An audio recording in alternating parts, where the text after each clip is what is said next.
Good morning. Wow, I'm so excited to be here. It's always a pleasure speaking at Marty's events. He's a good friend. He's a Wharton grad as well. But I always love his enthusiasm, and he's a genuinely terrific guy. So thank you, Marty, for having me again to speak.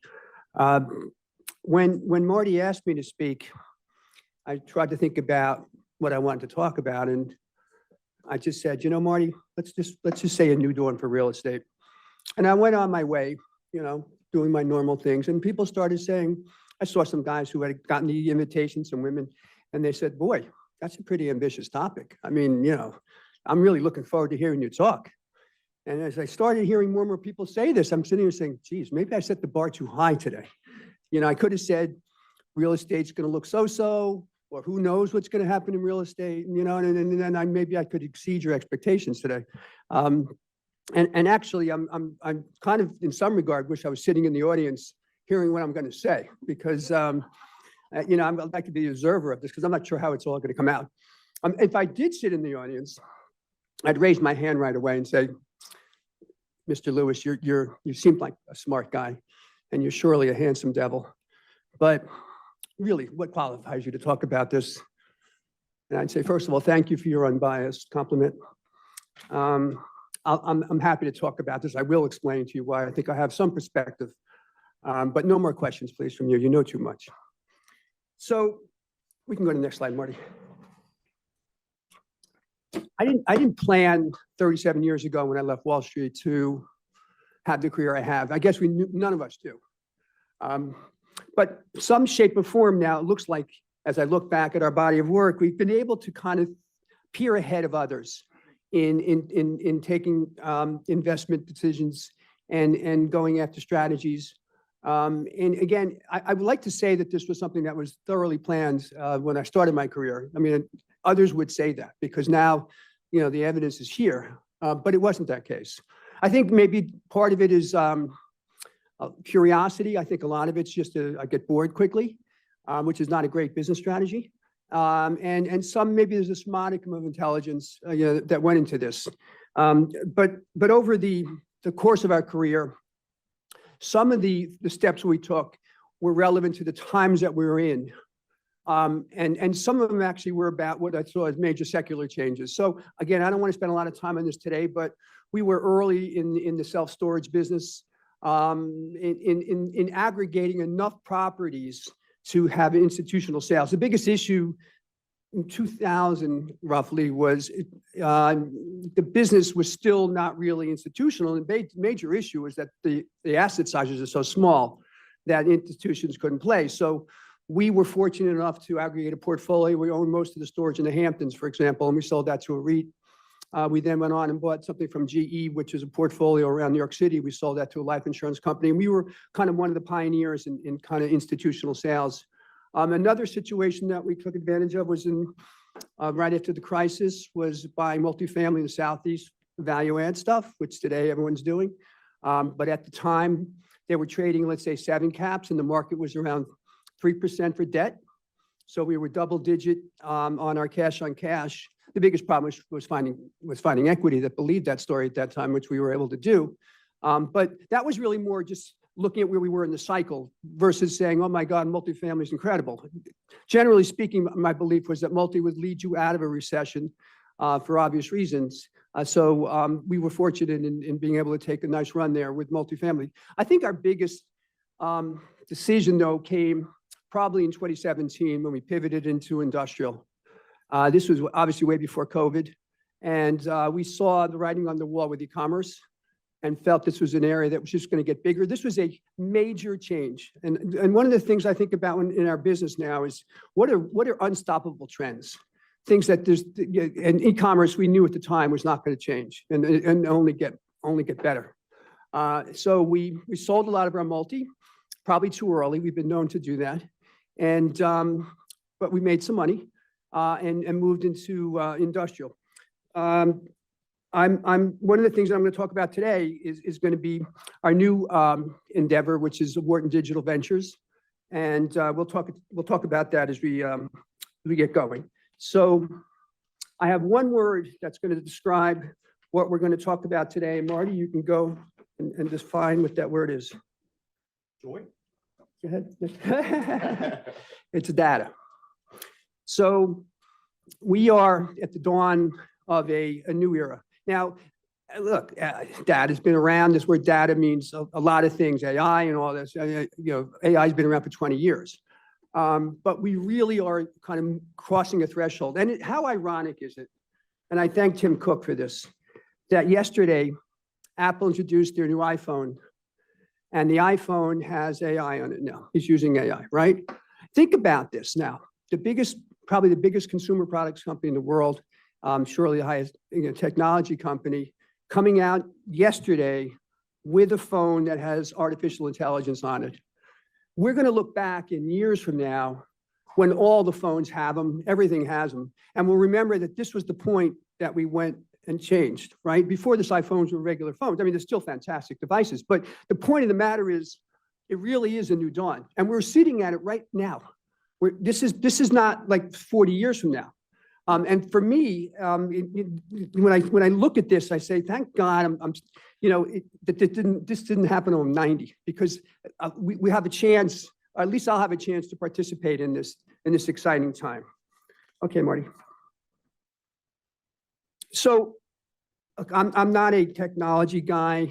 I'm not an economist, but you really don't have to be a genius to see what's happening with data, particularly now with what's going to happen with AI. The amount of data that we're generating and the ability to process it is just almost really inconceivable. I have some fun facts which I dug up regarding data and the amount of data in the world today. So next year they predict we'll have 180 zettabytes of information. A byte is a piece of information. To give you a sense of the size of what that is, if a byte is a dollar bill and you lay dollar bills on top of each other, one zettabyte is all the way to the sun, 93 million miles, and back 700,000 times. All right, we're dealing with numbers that are just inconceivable. It's more than any grains of sand on the planet, 1 zettabyte. So we are moving into an era of vast amounts of numbers, and also microscopically too, the teeny numbers. So and a lot of this is going to be powered and made sense of through machine learning and artificial intelligence. The other things which obviously are going to come out of this, robotics, machines are going to learn to think. And so all of this actually has a profound effect on real estate. It's surely going to affect our everyday lives. And so, Marty, we can go to the next page. One other thing I wanted to add here, on top of all this, at some point in the next 5 to 10 years, quantum computing is going to become part of our lives too. And that's going to take all this data that we're now generating and be able to process this even much faster than we are today. 158 million times faster than the fastest supercomputer today is what quantum computing will lead us to. So think about the fact that we're going to be generating more and more data, and we're going to be able to process it at a faster speed than ever before. And our ability to gain insight from all this, I mean, is just profound. And you can see I'm passionate about this topic. All right, let's go. So I probably had about 40 of these generational shifts that's kind of spawned by what's happening with data. But I tried to limit it down to a few. That one of the biggest things, and this is really relevant to investors, is we're going to be moving into an era where big data analytics are going to start taking over and making decisions for us. With all this information, models are going to be determining our strategy. We're going to be thinking about, what we should buy, how we should buy it. And ultimately, my opinion is that I think for commoditized real estate, we're going to be moving to a mean as far as returns. Models are going to wring out the entrepreneurial profits. Everyone's going to be using them. And this kind of gets to my general theme, which has been our theme throughout our career, which is you got to try to think a little differently, try to think a little ahead. This is going to be even more so now as we have machines figuring out for us kind of what we should buy and what we shouldn't buy. So I think what's going to happen here is you're going to see haves and have-nots start emerging in our business. The haves are going to be the Blackstones that are going to get bigger and bigger. And what Blackstone does, which is just remarkable, and they're really a data analytics firm at the end of the day, but they're so massive, they can buy industries, they can change industries. That's how they're going to gain alpha. And you know, the guys who are trying to buy 3-year walled industrial buildings and trying to mark to market, I mean, everyone knows the numbers, everyone's playing the same game, and ultimately, I think returns are going to kind of stay in the, let's use that example, 13, 14, 15, not 16, 17, 18, like everyone hopes.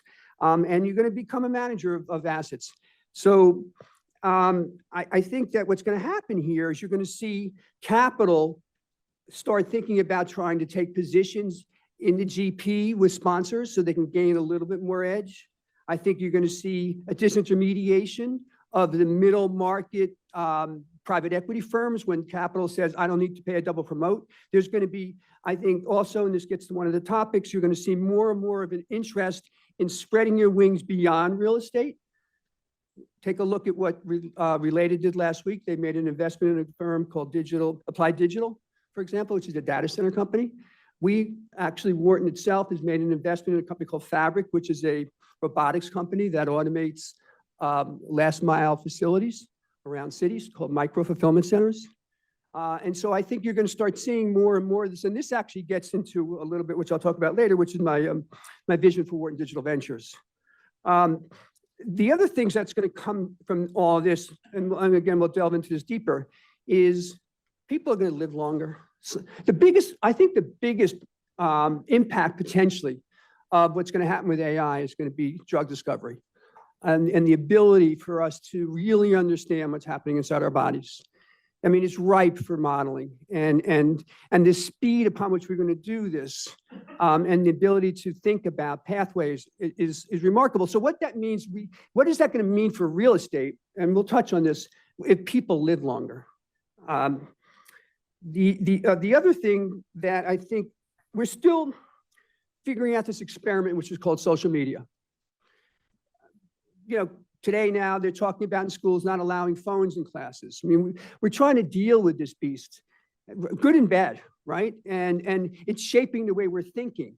And as real estate people, we need to be aware of this. Whether we like it or not, it's going to affect what people say about how your apartment complex is going. My maintenance guy didn't show up. How dare him? This is all getting posted. This is all getting discussed. We need to be alert to this. We need to be thinking ahead about this, right? What are people talking about? What are the trends? What are the colors? All this is going to be, we need to be alert. And so when I talk about data, I used the word before, it's a big umbrella to encompass everything that filters through data, but social media obviously is part of that. Okay, Marty.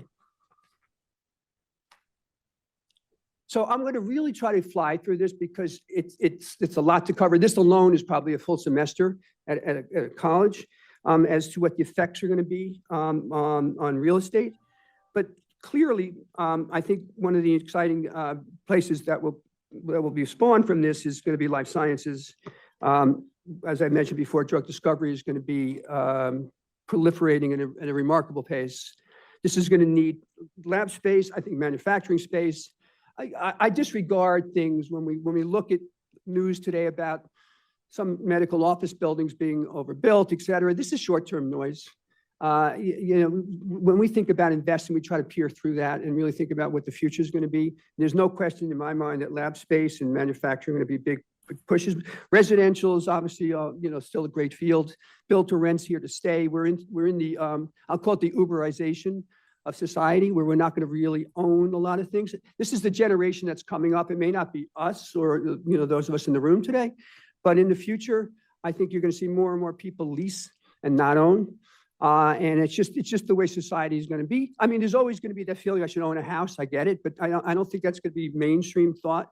I mean, I read the other day that people are renting clothes on a daily basis. I'm not talking about rent the runway where you can get a gown. I'm talking about like jeans. And, you know, like I'm saying, I hope they don't do underwear because that would be, you know, absurd. Maybe there's a business there. You know, you pick it up every day, wash it, bring it back. But this is what's happening. So residential will continue to be a really interesting space, but I think people are going to continue to get more discerning. Renters are going to continue to demand quality amenities. They're going to be thinking about authenticity in the space, originality. This is a story I told before, but I went to a walkthrough a number of years ago. A friend of mine had a building in Williamsburg that he was renovating. And I walked into the building with him, and he had the ceiling it was an old warehouse, concrete, and there's wires hanging and plumbing and stuff. And the rest of the place is done. I said, what are you doing the ceiling? He says, oh, I'm not doing that. I said, what do you mean? He said, people love that. I said, this is the greatest gimmick of all. You save thousands of dollars by not having to put down, like drop ceilings and stuff like that. I just leave it vacant. You know what I mean? And so we're in a period of authenticity, which is going to matter. Ripped jeans. I mean, you pay extra for ripped jeans, right? Like the whole thing doesn't make sense to me. But this drives to the point of, I think, social media, all these things are going to influence. Obviously, demographics play a big role. People moving to the Sun Belt and all that stuff. I get all that. But I think we're going to have to be vigilant as owners on what people are thinking about and saying about us. And residential is going to surely one of the industries or one of the sectors that's going to get hit by that. The other thing that's going to be interesting to see, I think, is autonomous cars and when they start actually kicking in. I could visualize a world where you wake up in Scranton, Pennsylvania, 3:34 in the morning, you jump into your car, you get into bed. You drive to New York City, you're done. When you get out there, your car goes wandering around, take some other rides, you come back and go back out again. So I could see us moving further away from the city center at some point, which opens up all new frontiers for real estate, potentially. Driverless trucks surely going to play a role in that. I could see distribution centers getting further away as more land is available and less resistance from homeowners, et cetera. And those things will drive overnight. To the other facilities that are closer. Retail is a changing beast. We built too many malls, and we're paying the price now. And I think a lot of those malls will get repurposed. They'll be demolished. E-commerce is still early. We're only 15% penetration. During COVID, we went up to, let's say, 18, 19, 20. Europe is 30% penetration. Penetration being retail from online divided by total retail. And I think that we're going to continue to see as the world more and more gets adapted to online.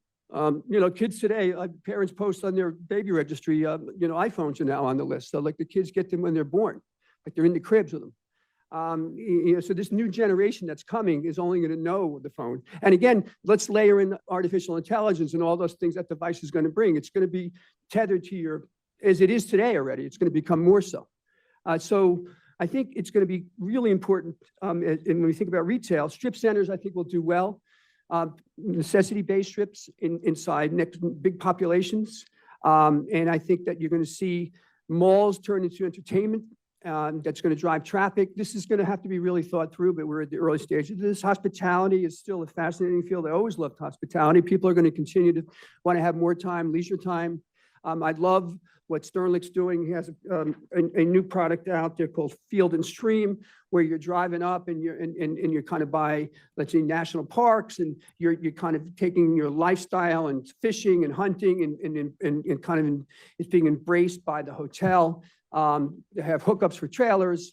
I think we're going to see more and more of this as brands start thinking about their product differently. I also think ultimately, I think there's becoming fatigue a little bit with brands. There's so many Marriotts. I don't even know which is the brand. People don't even know which one anymore. Now, yes, I get the points. That's a big benefit. But I do think there's going to be interesting niches for boutiques to carve out in the future, where they're offering something that's different, that's pretty. And I think that the generation that's coming up is going to appreciate that. It's funny when you think about it. Look, we're becoming a society where we're walking around with these phones. You're walking into people on the street like this. I'm guilty of this too.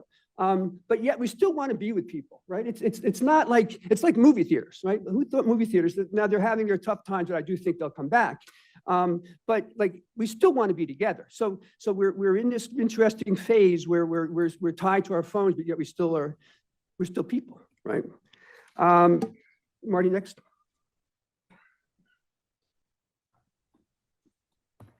Office is obviously one of the topic du jour. Again, let's take New York, for example. We obviously COVID affected us, but so is technology. Zoom now has found its way. I don't want to spend too much time on this topic, but I think what's going to happen in New York is buildings are going to get demolished at some point. There's going to be incentives that are going to allow that, change the zones, et cetera. You also will see, let's say, B buildings on side streets in Manhattan actually lower rent to a level where people will actually go. Now, that's going to take some pain from the equity and the debt. But I mean, I think if you can find a building in New York City that rents at $15 a foot, you'll get some takers, right? So there is a price where this stuff will clear.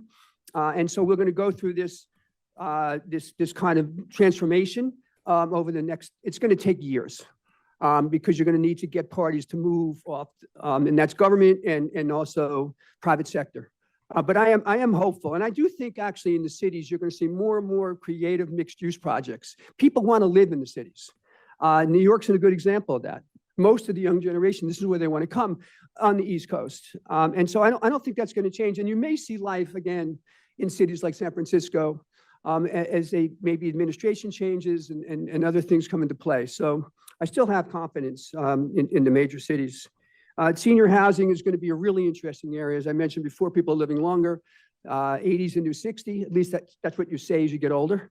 I think that, but it's true. I mean, what's that mean for memory care? What's that mean for nursing homes? How are these facilities going to operate in the future, right? Memory care, right?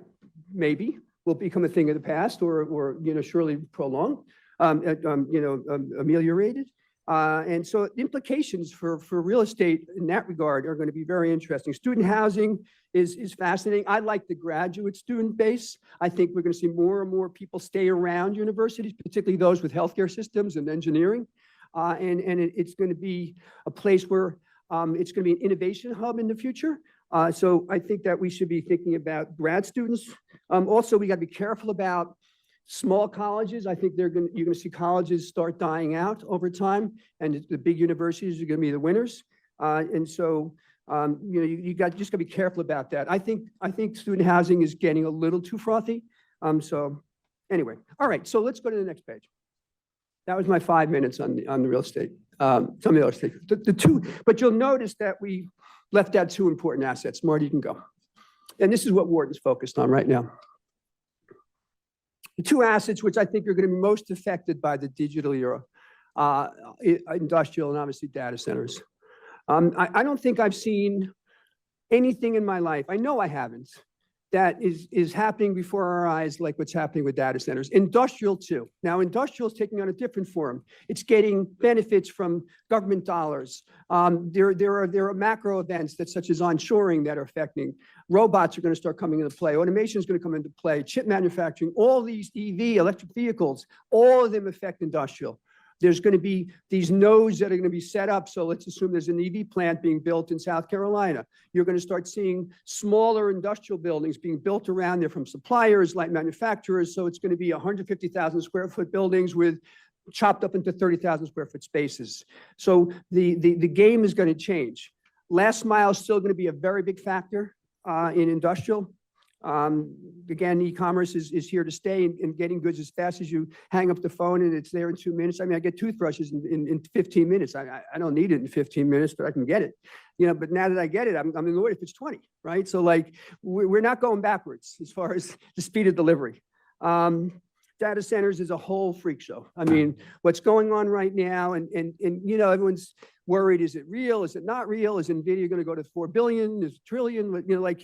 I don't know. I can't tell you exactly how NVIDIA is going to do, but I can tell you one thing. We are on a march forward like we've never seen before. There's going to be a lot of losers, a lot of winners, but the common theme here is we're just starting this whole understanding of what AI can do. And with data centers, this is moving from the cloud, which is going to continue to be a huge force, which is where we store things. As we start moving into the data centers, are going to start learning, are going to start thinking, and that requires different types of data centers, different types of equipment. This is all unfolding in front of us right now, and it is really interesting. Okay, Marty, let's go. So again, I touched on industrial. Obviously, we're moving forward in a world where clean tech, batteries, the electric vehicles, all of these are going to shape the types of buildings that we're going to see built. I think we're still going to see a lot of bulk distribution. I know it's slowed down significantly because it was overbuilt, but big warehouses are going to become more and more important. They're going to get harder and harder to get approved. So you're going to see a kind of a lid on these over time. And but the need to continue to get goods into people's hands fast is not going to stop. We think that the innovations are going to be fascinating to see what happens inside these buildings. So I could see a day not that far off where, as a developer, you actually go ahead and automate in a generic way buildings to appear to a certain base of users, where they come in, it's turnkey. The robots are in there already working away, or the vehicles are autonomous. You're providing the software, and so in your rents will be a number that contemplates all those things. I could see that coming. Now you got to be careful because different users have different demands, so you'll have to build kind of generic stuff. But the idea that the warehouses are going to continue to be labor intensive is going to go bye-bye soon. And ironically, and this is just a general comment, it's interesting. Unions are trying to make a push. I don't blame them, but in many ways, by pushing as hard as they are, they're actually, I think, they're finding their fate. As you see in California, $20 an hour for fast food places is not working so fast. A lot of companies are going out of business or they're leaving. This will be the same thing with labor over time. And so I think, and it's going to be a very good excuse for companies to actually go in the direction of automation, which they want to do anyhow. I think we're going to see a real shift not that far off. And again, let's just think about machines now that actually think, right? We don't see them yet, but they're going to be there soon. They're starting. There's, a lot of facilities are automated with intelligence, but it's still really early. So I almost look at like industrial just being infused with this whole new world. You'll still have the old buildings, which are going to be fantastic, and we'd like to buy them. But the game ahead is going to be changing more towards technology-driven type of real estate. I touched briefly on data centers. Again, AI. I didn't mention this fact. I have a lot of fun facts in my head, but in the last 2 years, we've created 90% of the data that the world's ever known. Last 2 years. All right, we continue to accumulate. And just think about how many pictures you save on your phone. It's a microscopic example, but so that all that needs to be stored, right? And so these facilities are stored, but now what they're going to be doing is saying, "Thank you for sending your picture. I see that you went to Yosemite. Maybe I should send you a postcard to go to say at my hotel in Bryce Canyon." You know what I mean? Like, this is what's going to happen. So all this information is going to be stored in facilities. They're just starting this neural network. And in many ways, I kind of view data centers as you hear about the hyperscalers, these monster facilities that are being built around the country. And by the way, these things are $1 billion to build, multi-billions of dollars. The amount of money that's going into these infrastructure is almost beyond comprehension. And so we're going to see more and more of these built, but they're almost like the highway system that we started out, I think it was Roosevelt or it started building out our highways. We're going to be looking at data centers as the same way. Right now, we're building the kind of the highway system, but we haven't started yet with the off-ramps or any of the roads that are going to be, leading to gas stations and other stuff. We're going to build out this nervous system over the next 10, 15 years. And that's what makes this game so interesting, is that we don't know yet how this is all going to play. So in one regard, it's scary as hell. But as I mentioned before, given the fact that real estate in general is becoming commoditized, its uncertainty is going to be where you make your money. If you could figure out uncertain things, that's where the arbitrage is going to come. And so this is what drawn me into this business is there is no question we are at the beginning of this monster. And how it's going to unfold is still questionable. And that's why we really want to dig into it deeply. And I'll explain to you something that we're working on, which is kind of emblematic of where I see things going. The biggest issue, as you were reading about with data centers, is power. These facilities consume enormous amount of power, much more now than before, because of the compute that's required for AI, machine learning, and those things. So, like, how's this all going to unfold?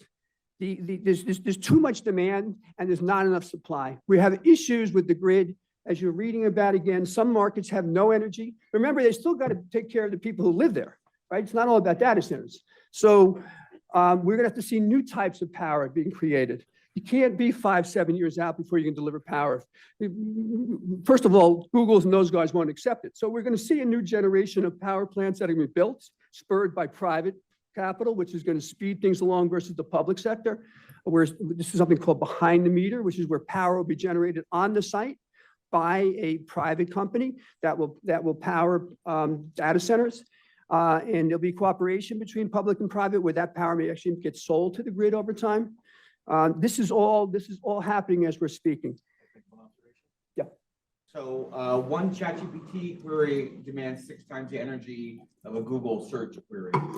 So it's a fun fact. Imagine it running continuously with your AI. Anyway.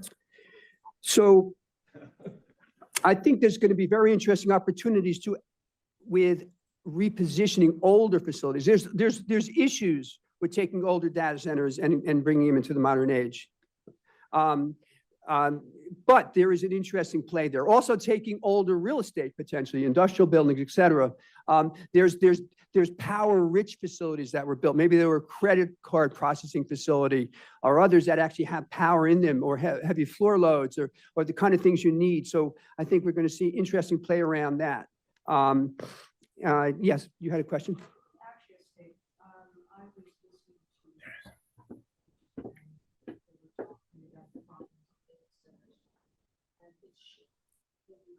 they said it's shifted from the power problem to the heat problem.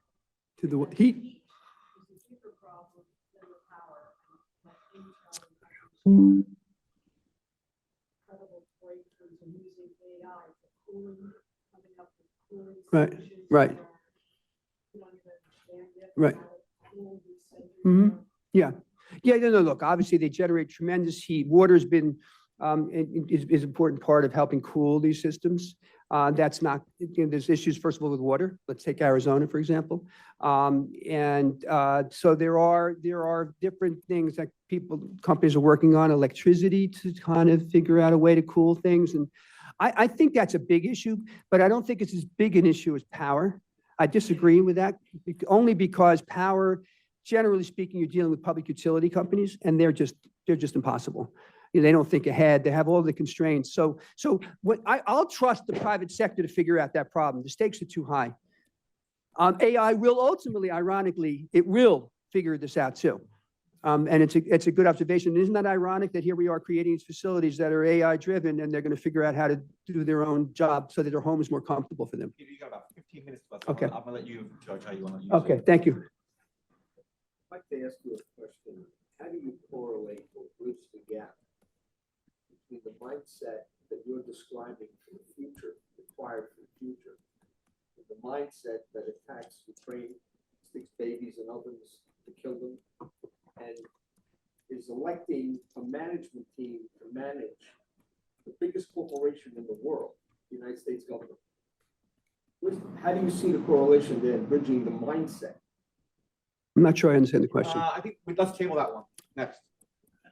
I'll ask it later, but I'm Yeah. Pretty intelligent question. It is intelligent. Alluded to an issue. I'm wondering, an investor going forward to data centers, the power, I'm very reading about locales that are complaining about the loss and efficient. But we are in a stage of incredibly rapid innovation.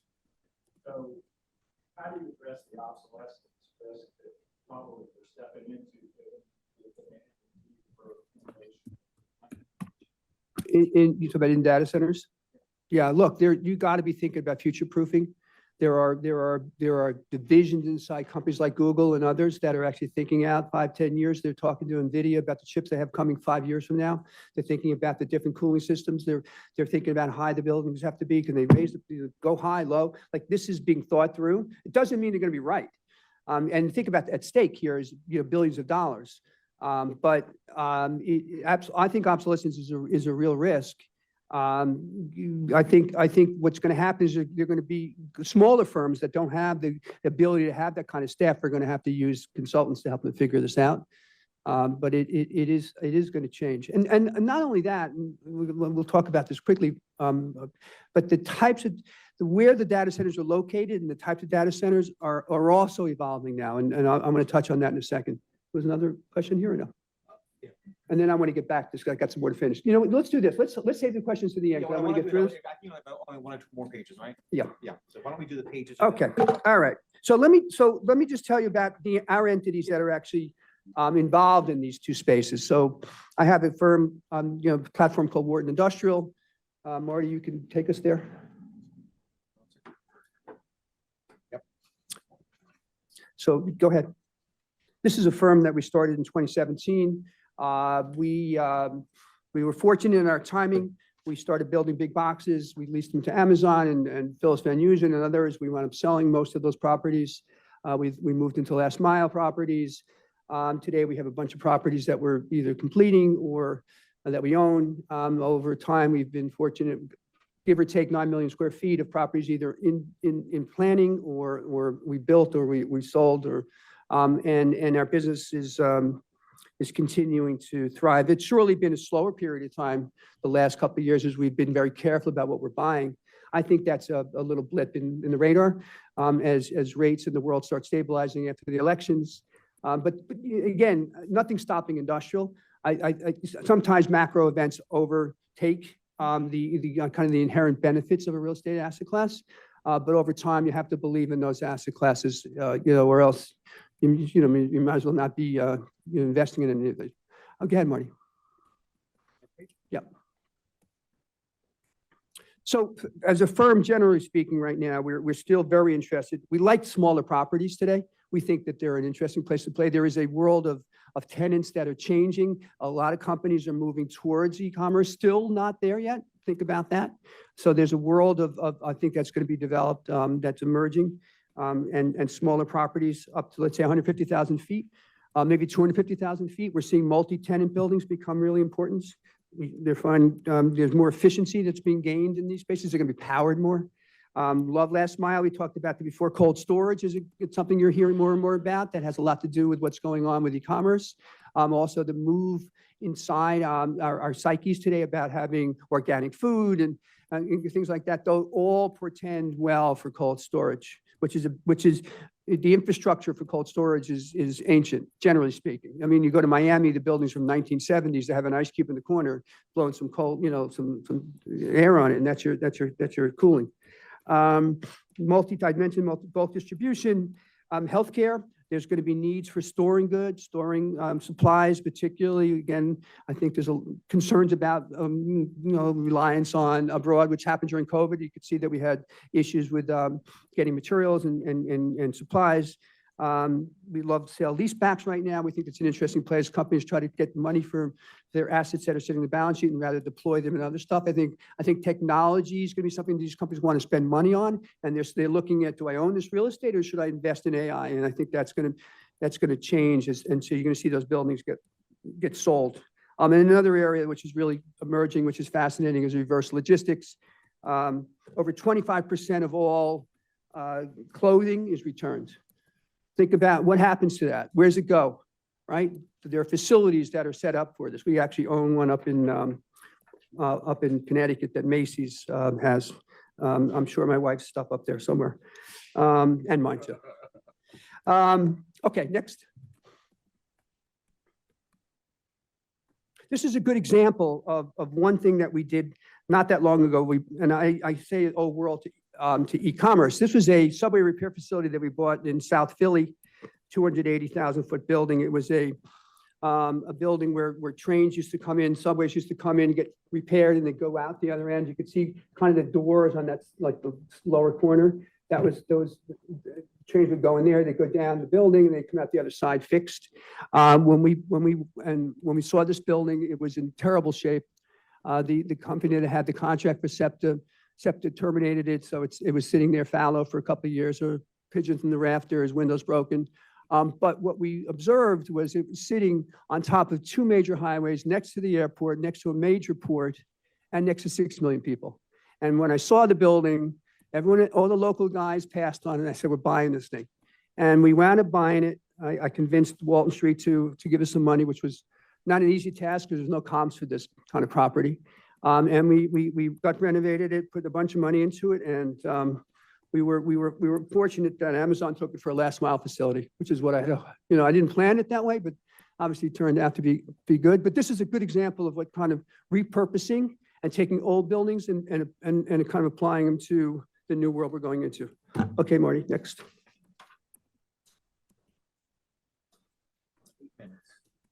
8 or 7. So everything we've done to date almost has taken me to this point of this new business that we're forming called Wharton Digital Ventures. Wharton Digital Ventures, in my vision, is going to be an amalgam. Real estate is going to be the Trojan horse, if you will, and data centers are going to lead the way for us. But as a firm, we're already seeing opportunities in private equity. We're already seeing opportunities in venture capital. And rather than kind of looking at them and saying, oh, that's nice, I wish we could do it, ultimately our vision is to try to create a firm where we can do those opportunities. And so we have a business which has essential knowledge of what's happening in AI, in data centers, in technology relevant to that. And then we have the capabilities internally to take advantage of it. And so this is a different way of thinking for a real estate firm. We're trying to think more broadly. It's something which I am deeply passionate about because I do believe, and I've said this to my team, I said the greatest wealth on this planet is going to be created in and around this space over the next decade. And I don't know yet if we'll be able to do what I want to do. I know for sure we're going to try hard. We're definitely already well on our way in real estate. And we are an investor in a big data analytics company already called Dataminer, which recently had a $4 billion valuation. We were fortunate to get on that one early at $30 million invested along the way. So we do have a sense of this stuff, but as I said before, we're very, very early. All right, Marty, next.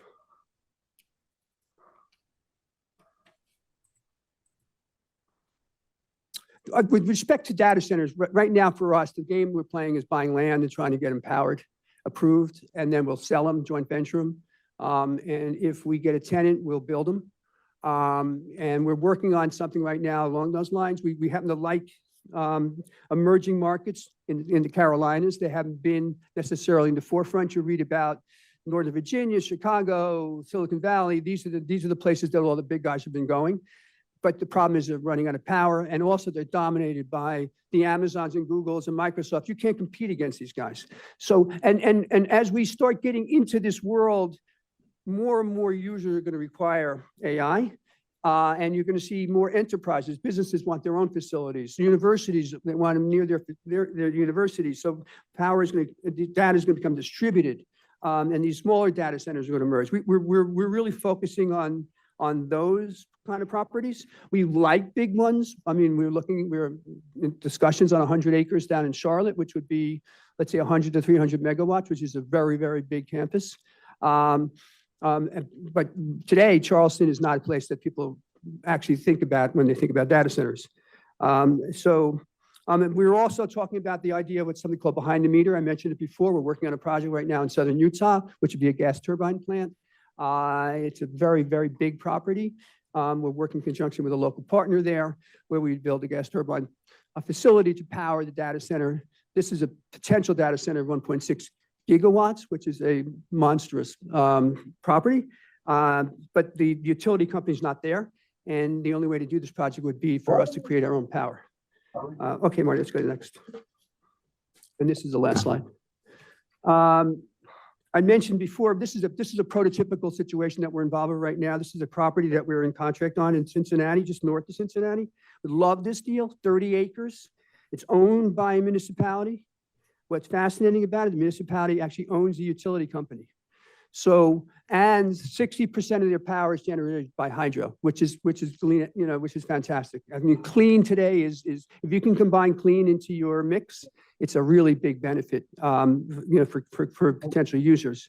The area was fascinating because it was a heavy manufacturing area, paper manufacturing, equipment manufacturers, and they left town a number of years ago, decades ago. And so the town is actually long power.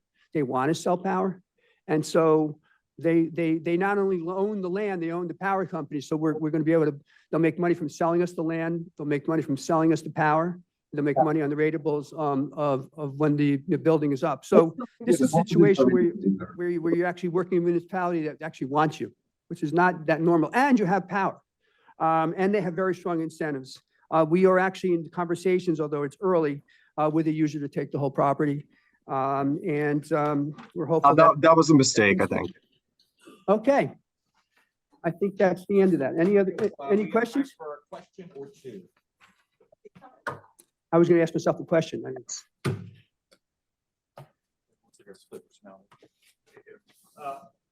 in your remarks about sale leasebacks. I'd love to know your point of view on ground leases in general, how Wharton may be utilizing them, and then kind of as an overall capital.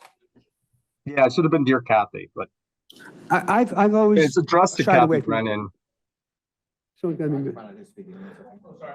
It's addressed to Kathy Brennan. Yeah. At the foundation and engine. That's what most matters. I can't. What's Okay, I will give you the codes.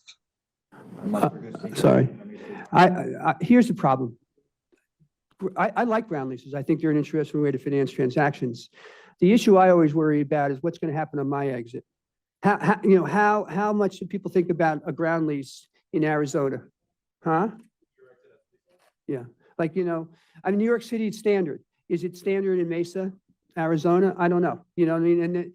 And so I always focus on what's going to happen when I try to sell it. I think probably what happens, I think it'll work, but I think there's going to be 50 basis points difference maybe in your cap rate or you're going to get dinged somehow. So you're getting the short-term benefit and maybe, longer-term concern. Again, it depends on the property.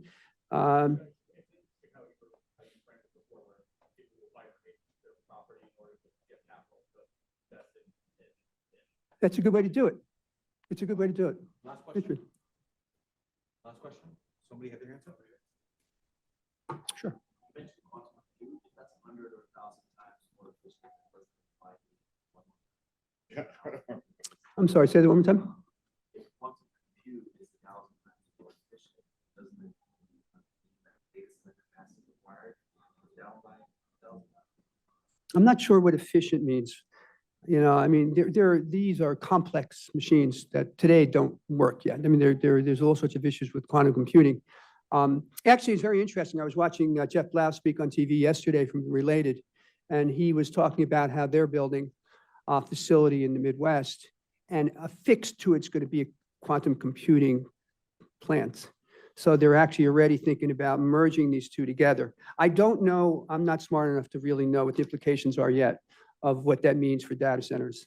All I know is that, a lot of interesting things are going to come out of that. All right, I hope I met your expectations, and a new dawn of real estate was actually a worthy topic. Thank you.